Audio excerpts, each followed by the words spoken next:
Mais uma vez, graças e paz aos amados da Escola da Trindade Missionária, o curso básico de Teologia, a disciplina Hermenêutica e Exegese, Tipologia, revelando Jesus no Tabernáculo, e a estrutura bíblica. Acho que é um princípio para quem quer ser um estudioso da Palavra de Deus, pelo menos ter um panorama do que vem a ser todas essas disciplinas.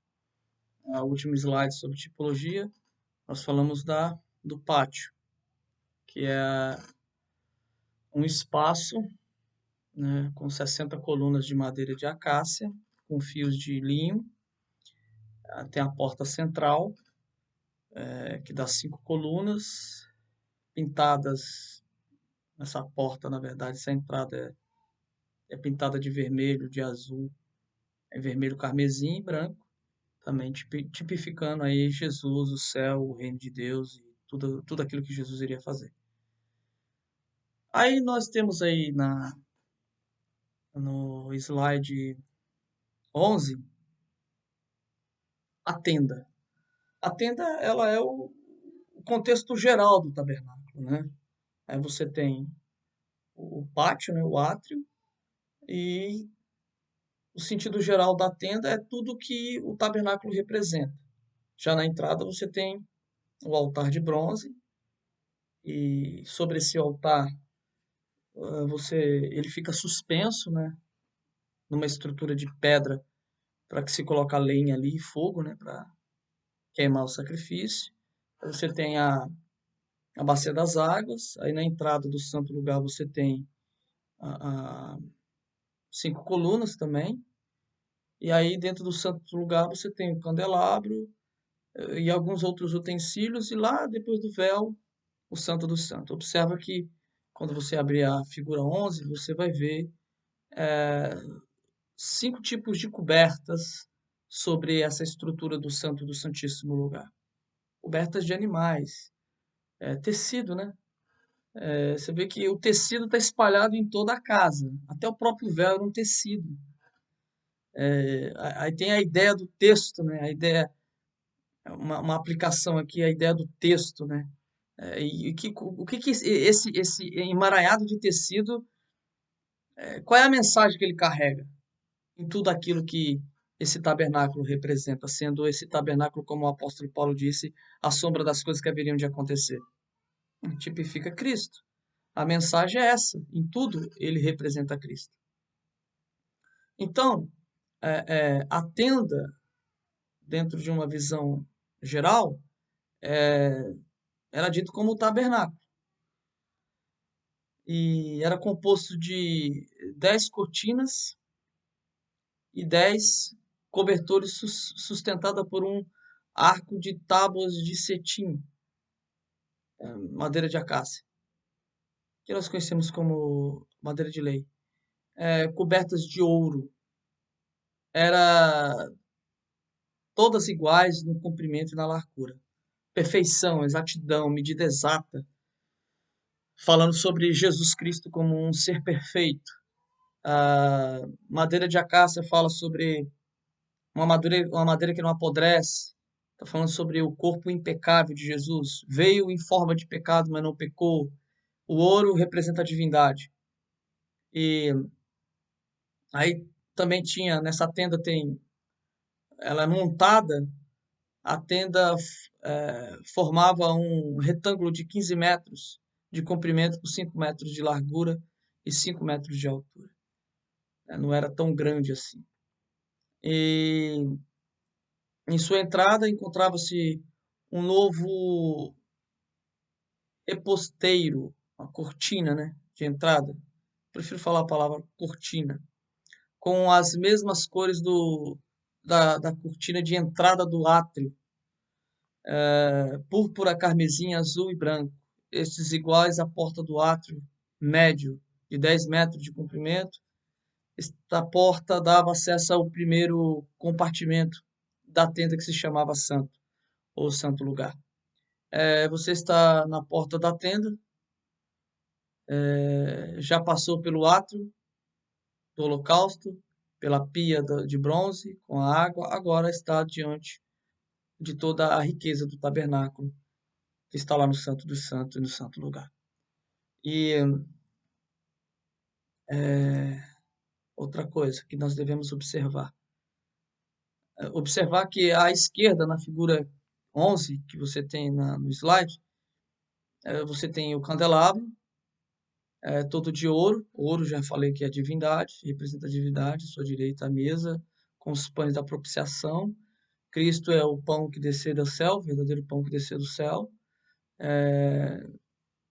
A tampa ali é a cobertura do tabernáculo, da, da arca da aliança, que estava junto ao Santíssimo, cujas medidas foram um cúbito perfeito, 555.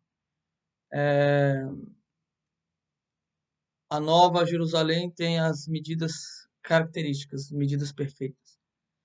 Comparem Apocalipse 2, 21, 16 na verdade. A cidade era quadracular e seu comprimento era igual à sua largura e medida. E a medida da cidade com a cara, e tinha ela 12.000 estágios, e o seu comprimento, largura e altura eram iguais. Há uma simetria aqui para os irmãos fazer uma comparação da perfeição. Observe a sequência do mobiliário, procurando visualizar tudo de uma só vez, desde o altar à arca. Não lhe lembra algo muito familiar? Não formataria uma cruz esses objetos? De fato.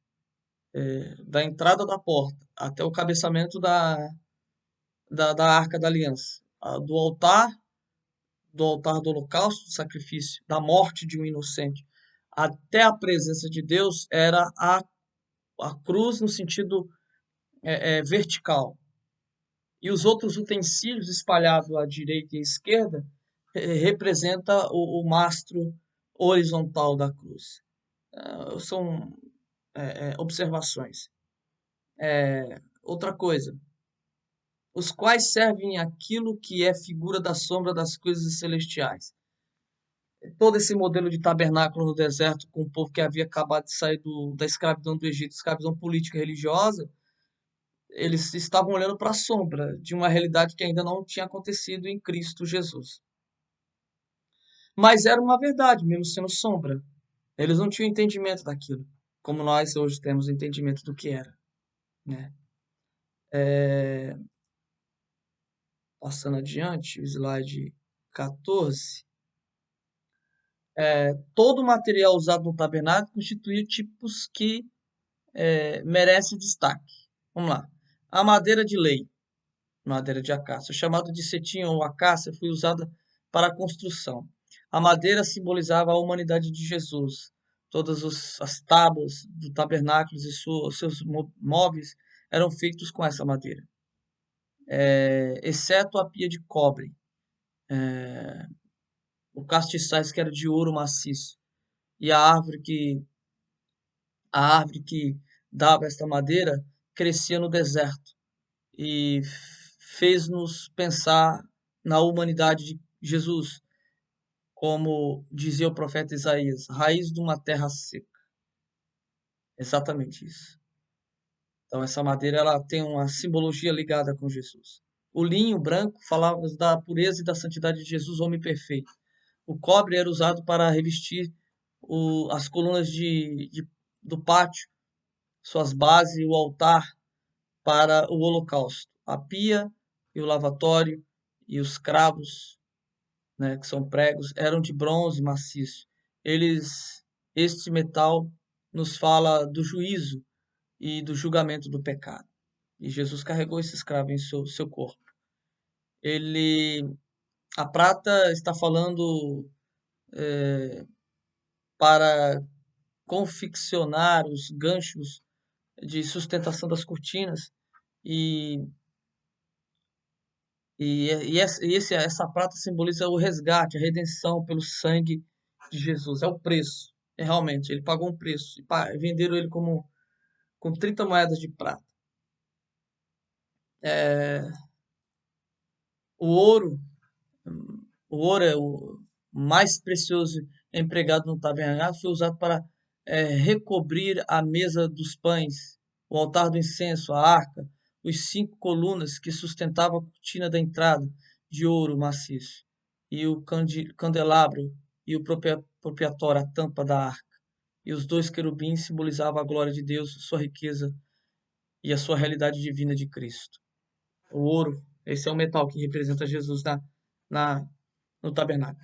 As cores também, nas 2 entradas da porta, as 2 cortinas que simbolizavam a porta, elas, elas também têm um símbolo que aponta a Jesus e os descreve como os 4 evangelhos. Por púrpura, cor da realeza, o evangelho de Mateus cita Jesus como filho do homem, e o carmesim, cor de sangue, aponta para Jesus como servo sofredor, e Marcos destaca esta condição. O branco leva a pureza e a santidade. Cristo é manifesto por Lucas, Evangelho de Lucas, o Filho do Homem, e o azul para o céu, de onde veio e para onde retornará Senhor Jesus Cristo. Tipifica sua divindade. Então, quando você for olhar agora para o tabernáculo, você vai ter uma visão totalmente diferente. Não uma visão religiosa, uma visão de fixação. Tudo aquilo ali era uma sombra de uma realidade distante que Deus ia realizar na nação de Israel quando Cristo se manifestaria. Cristo é o tipo e o Antigo Testamento é o antitipo. Ou melhor, o Antigo Testamento é o antitipo e Cristo é o antitipo. Ele cumpre tudo que estava no tabernáculo, porque ele se manifesta como tabernáculo, como habitação. Diz que ele habitou, ele tabernaculou. Então, desse tabernáculo só saiu vida, sacrifício vivo em amor para com todos aqueles que o rodeavam e que tinham acesso a ele. Que Deus em Cristo os abençoe. No próximo slide nós estaremos vendo a questão da mobília do tabernáculo.